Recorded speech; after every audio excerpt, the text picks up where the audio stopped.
Hi there, we're Django Django. I'm Vinny. I play guitar and sing. Hi, I'm Jim. I play bass and do a bit of singing as well. Hi, I'm Tommy. I play synthesizers. I also play some additional percussion and stuff.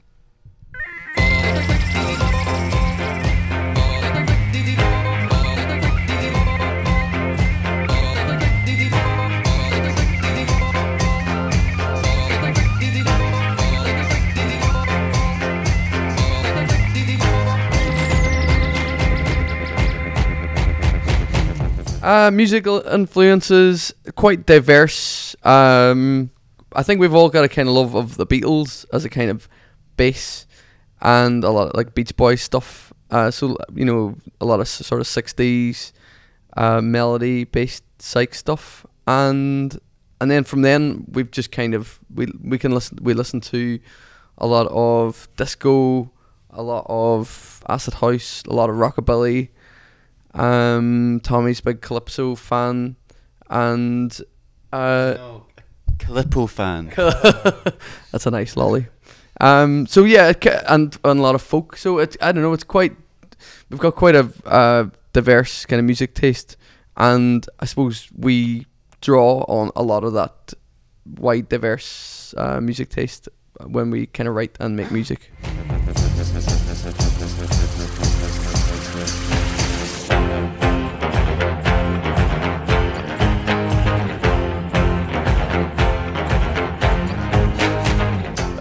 Django Django formed probably in about 2009, something like that, probably. We all knew each other up in college, up in Scotland, and then Vinny and Dave got together when we all moved down to London to kind of start writing songs, producing songs, stuff like that. And I think when they got offered gigs, they needed more people, so they got in touch with me and Tommy. And we started kind of gigging in about 2009 properly, and then yeah, it just kind of went from there really. We were getting gig offers, signed to Because Music, and put our album out last year, the beginning of 2012. Yeah, but we were at art college. Yeah, we were at art college, and then based in Scotland, but we all kind of just moved down to London for different reasons, and we although we talked about making music at art college, we never really got anywhere with it. And then we moved down to London, different reasons. I think Vinny was studying architecture. My girlfriend was at the Royal College of Art, and Jim, you just came down for change of scene and stuff, weren't you? And so it wasn't a conscious decision to make music in London. We were just living in London, and that's when things started to happen. It's kind of weird because in Edinburgh I felt like we had so much free time. Like if we had started making music then, we would have been laughing. You get a lot of free, like all the spaces are cheaper. Yeah, but for some reason, nothing. It wasn't until London when suddenly you get this feeling of immediacy and you feel like you really should be doing something. Everyone's so busy and everyone's doing something, and just really different environment to certainly how I felt Edinburgh was. I think it was maybe different for Jim in Glasgow, but it's certainly really helpful when we, to be a young band in London, just because you can play loads and loads of small venues and still get this new crowd all the time. So yeah, it's been helpful to us, but it's not without its pitfalls and stuff. I think it's a bit. I don't. It wasn't really a conscious decision. It kind of comes down to us not being able to choose what to do, and it's kind of like magpies, like kind of wanting everything all at once. I think that kind of comes across, and it also comes.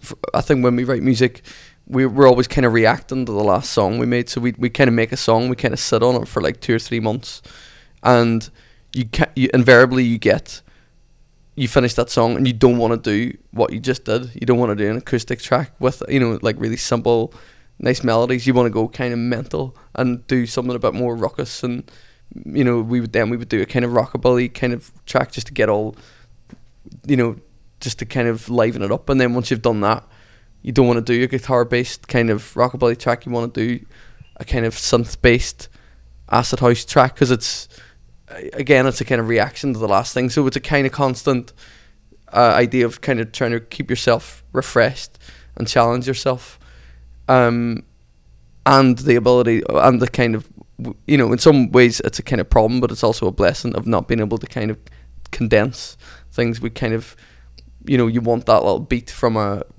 disco track, but you want it with, slammed into something else to kind of make it slightly different and not just do a kind of pastiche. Yeah, I think mainly it's just the amount of time that we felt that we had making the record, because we were all working part-time as well when we were making the record, and it took a long time. It took like a couple of years, and we took ages over each track. So it would have been completely different if it had been more conventional and we'd just gone in the studio for a week and recorded it, because then it would have been, all of what we had been listening to, at that time. But it's, it's this really long gestation period that I suppose the album had.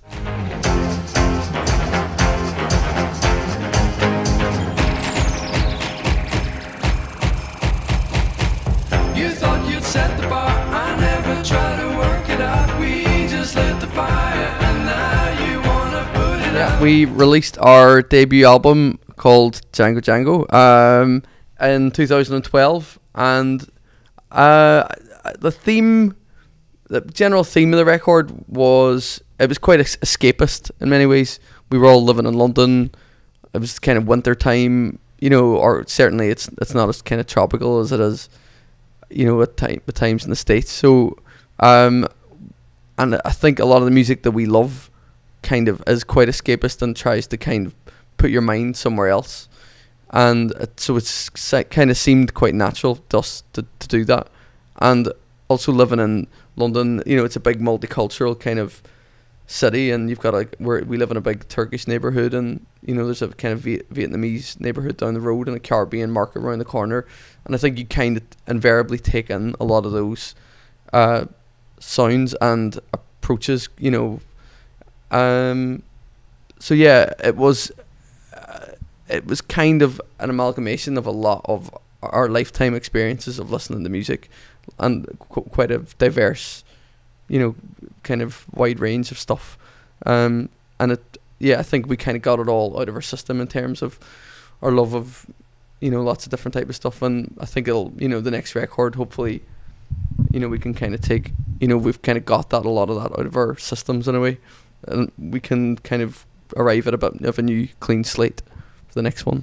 I think, That's a good question. yeah, the links, how the songs link together and make it sound like us. I suppose at the end of the day, it is us playing and singing, and Tommy's got a quite, I'd say quite a particular kind of synth style. It's almost a little bit.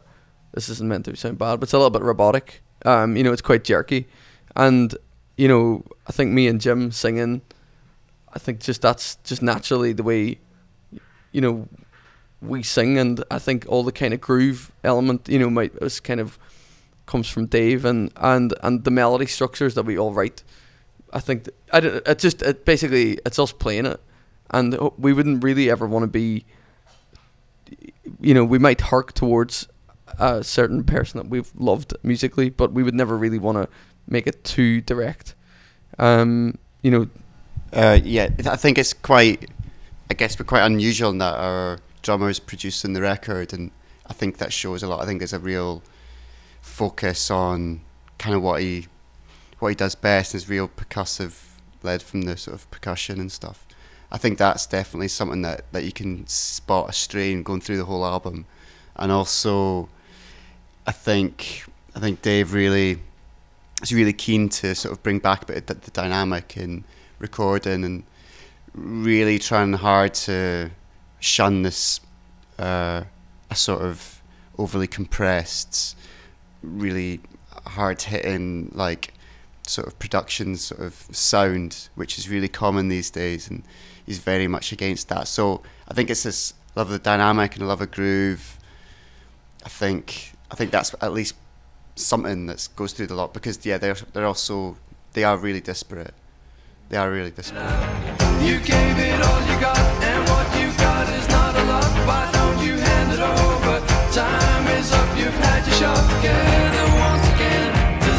disasters. In the end, it's like a default.